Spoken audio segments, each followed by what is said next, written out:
Bonsoir et bienvenue au Wrestling Dog Show, post-show de NXT. Je te dis vraiment, W fin.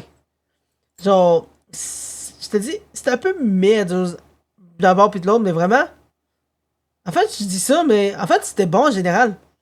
Genre, tu commences déjà avec Trick qui arrive parce qu'il est piste d'avoir perdu, puis que là, il était comme. Je te dis, je veux mon rematch.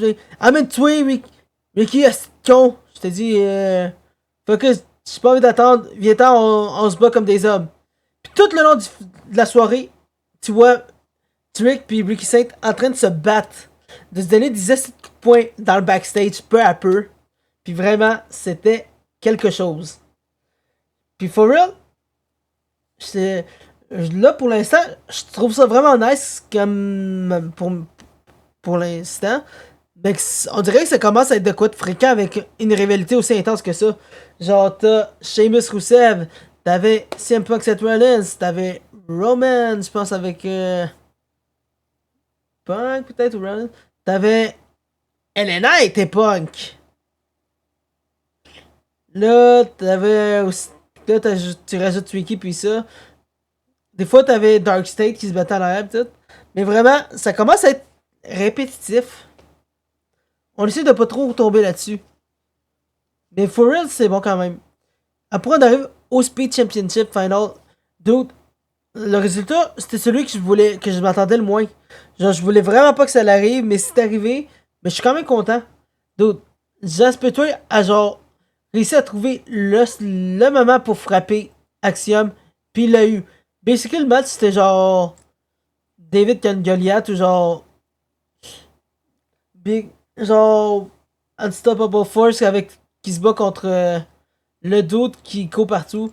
Vraiment. T'avais Jasper Troy qui genre il est extrêmement puissant puis qui attend juste à faire un seul bon coup à Axiom. Puis t'as Axiom que lui, il est très agile, très rapide. Puis genre, il est dur à atteindre. Ça l'a pris jusqu'aux 30 dernières secondes avant qu'il y ait de quoi ce qui se passe. Même 20 dernières secondes avant qu'il y ait une action qui se passe. Mais for real, vraiment, c'était un beau match. Puis là, j'ai hâte à voir Jasper Troy contre le Grand Americano.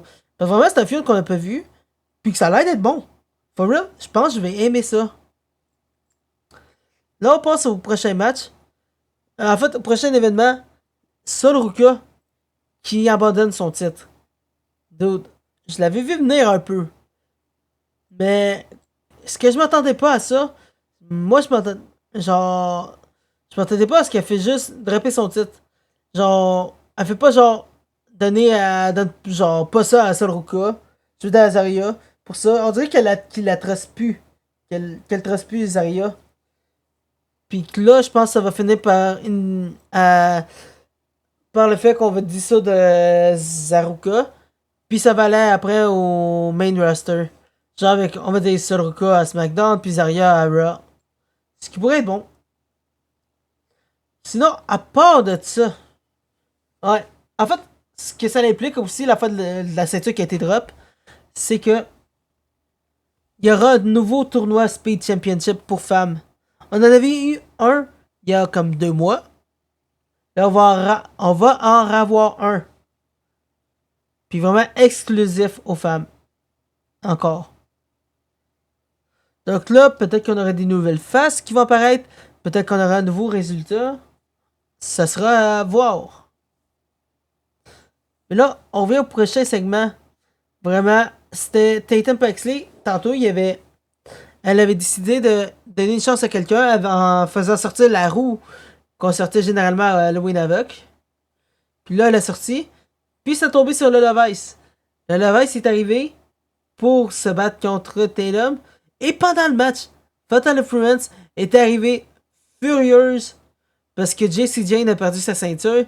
Puis là, ils ont attaqué tout le monde dans le ring et à l'extérieur. Ça veut dire Easy Dame, Tatum et le Levice. Donc là, ça s'en va pour un six-man tag team. Pour eux, ça pourrait être un banger. Mais vraiment, il va falloir revoir le rematch entre le Levice et Tatum. Parce que vraiment, le match était intéressant. C'est un peu un gâchis que genre ça a été coupé en plein milieu. Mais anyway, ça c'est rien à comparer à ce qui est arrivé plus tard au main event. Puis là vraiment, c'était un banger. Dude. Là on a eu Kelani qui affrontait Jordan Grace pour la ceinture du TNA X Division, je pense c'est ça.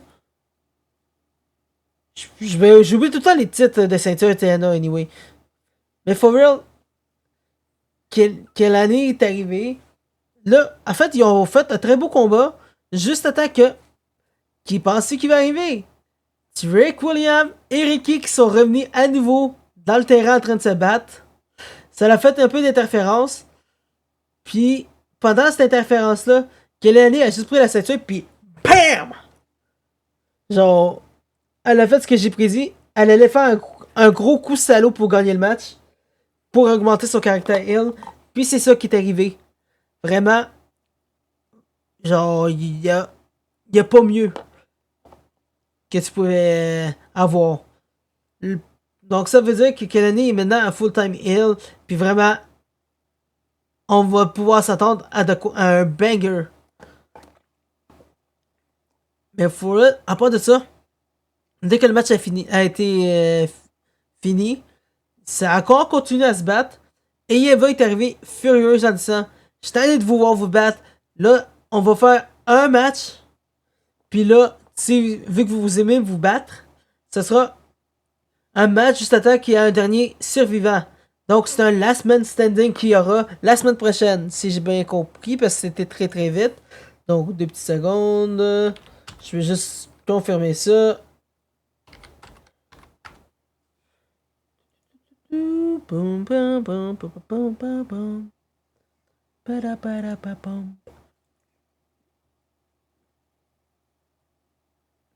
Ok. Euh,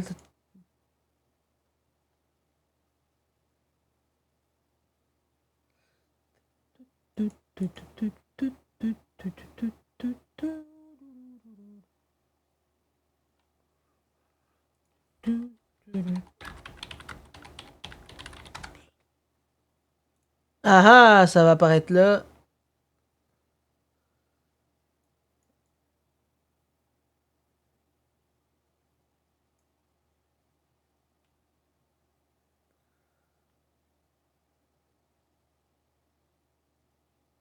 Ok.